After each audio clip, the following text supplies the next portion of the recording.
Hello, I'm Jim Lampley. Welcome to this look back at the stories behind Holmes-Cooney, one of the most memorable fights in 30 years of boxing on HBO. It was a given that whoever succeeded Muhammad Ali as heavyweight champion would suffer by comparison in the public eye. That Larry Holmes was more a technician than a lightning bolt, more a worker bee than a cult icon, only made his road to glory that much rougher.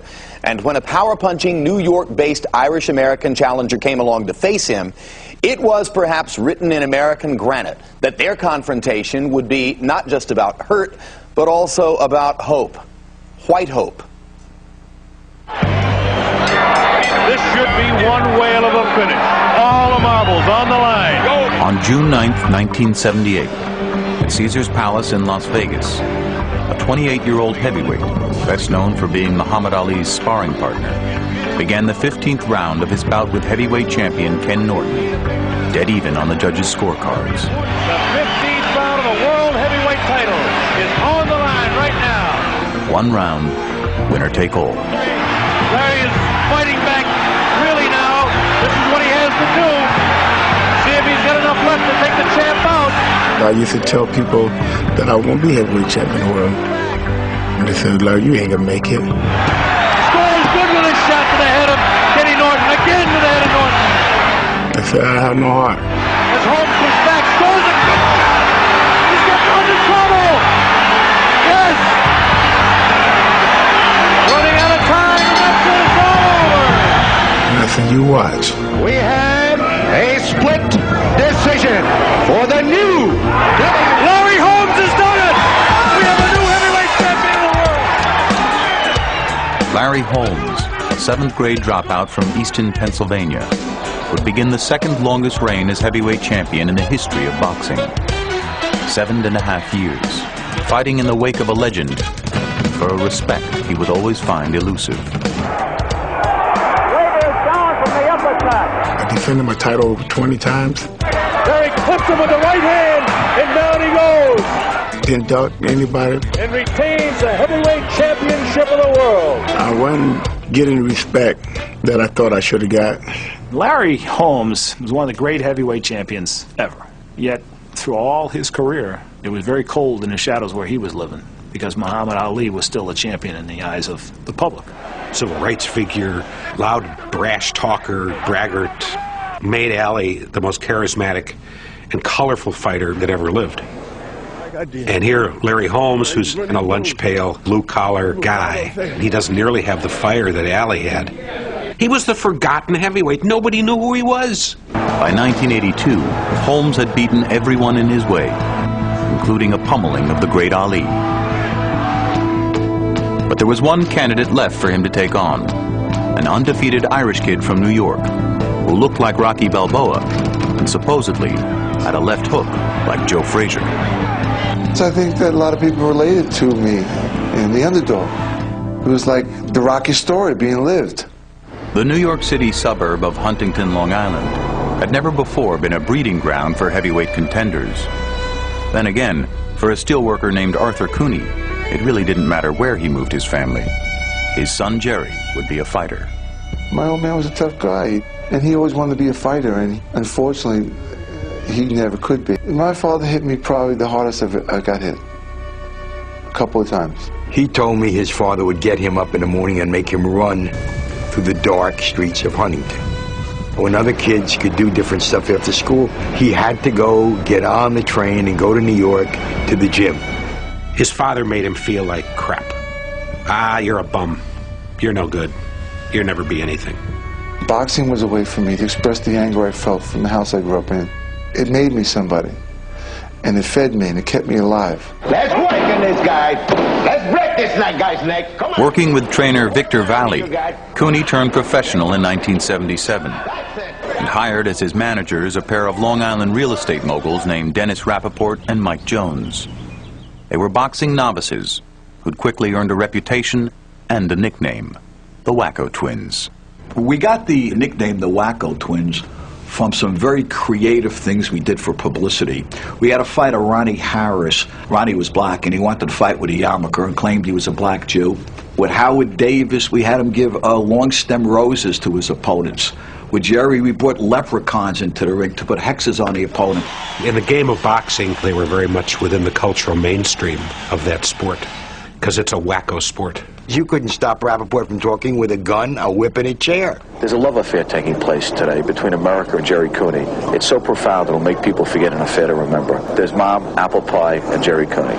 He cared about what was going into his pocket and how quickly he could get it there. Jerry Cooney, I think he was kind of a product.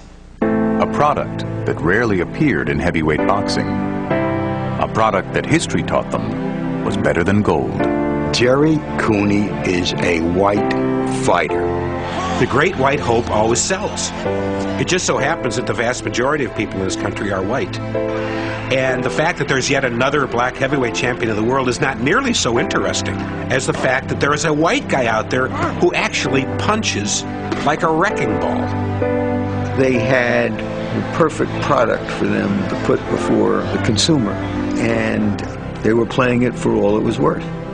The product began his pro career with a string of quick knockouts that garnered plenty of notice, but left most grizzled boxing scribes skeptical. He might as well have been fighting unemployed shepherds and vacationing streetcar conductors when you look at the line of guys he fought. When had there last been a respected white heavyweight champion? Rocky Marciano 3 decades before. For the media, it became a part of the narrative. Do you resent the fact that people make a special deal out of you perhaps becoming a white champion in a black-dominated sport? Well, I think that in today's time, it's sad that the people are going to label other people. And I never thought about the white hope and that kind of thing. It was just never a part of myself. I was knocking everybody out. I deserved a shot at the championship. And I never thought about that. But everyone else was thinking about it, especially promoter Don King, who was determined to match his champion with the White Hope and to promote it as a race war. Don likes to say the only color he pays attention to is green.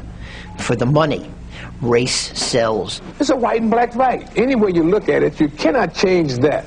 Jerry Cooney, Irish, white, Catholic. Here you have an Irish American against an African American, and it was a very effective sales hook. Jerry had the right complexion to get the connection. I'd have fought 4 black guys and one that made the money. I fight 1 white guy and make all the money. But it didn't take long for the money and the massive attention Cooney was receiving to begin to gnaw at the proud champion. If the man was black, he wouldn't be nowhere. You know it, I know it, everybody know it. Jerry Cooney's a white hope. I said they hope I don't kill his ass. And if he come in here today, I'll punch him in the mouth for free. He was a nasty guy.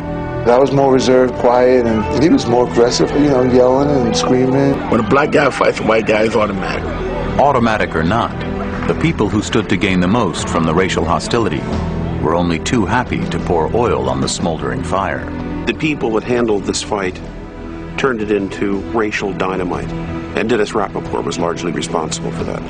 I do not respect Larry Holmes as a human being. I don't think he's carried the championship with dignity. Between Don King and Dennis Rappaport, listening to the two of them shrieking at each other, they were a circus. I found it contemptible when anyone would use the race card. Larry translated everything into black and white.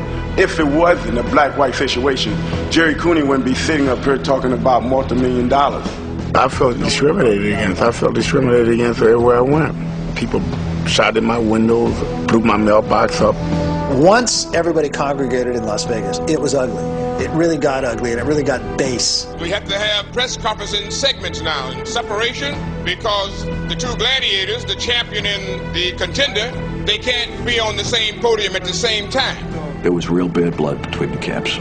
There was a battlefield, like getting ready for war. There was that type of tension. And we weren't going to be intimidated. This fight, at some point in its height, began to get out of control. Fearing an outbreak of violence between the fighters and their entourages, Holmes asked the Reverend Jesse Jackson to help quell the tension. It got beyond a great boxing match between an up-and-coming young fighter who was white, a champion who was black, into the social overlap. And my appeal was, let Larry and Cooney fight in the ring, don't you fight outside the ring. It is the mecca for the world of lavish entertainment, a showcase for the top names in show business. The months of racial exploitation leading up to the bout certainly proved positive for the promoters. By June 11th, 1982, the Holmes-Cooney fight had become one of the most anticipated events in modern sports history. WBC heavyweight champion Larry Holmes defends his crown against the #1 contender, Jerry Cooney. It grossed more money than any theatrical opening, than any Super Bowl. Broke every record at the crap tables and the roulette wheels and in the casinos. To be sure, the heat here in Las Vegas has been oppressive, but the 100-degree temperatures that we recorded on our own thermometer ringside here at Caesar's Palace just a little bit ago are nothing compared to the heat of anticipation that has surrounded this heavyweight championship fight. I don't think I've ever been around a fight where the opinions were so divided. There was a whole undercurrent of anger. You just feel people choosing sides.